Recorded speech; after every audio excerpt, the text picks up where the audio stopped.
নমস্কার বন্ধুরা, কেমন আছো সবাই? আশা করি সবাই ভালো আছো। কিছুদিন ধরে ভাবছি তোমার সাথে একটা ব্লগ শেয়ার করবো, কিন্তু কবে দেবো সেটা আমি বুঝতে পারছিলাম না।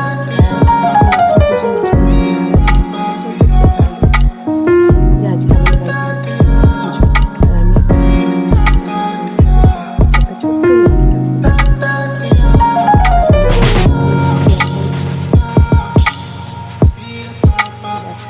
আজকে লক্ষ্মী পুজো আমাদের বাড়িতে, তাই আমি একটু সকাল সকাল উঠে স্নান সেরে পুজোর আয়োজন করে নিয়েছি।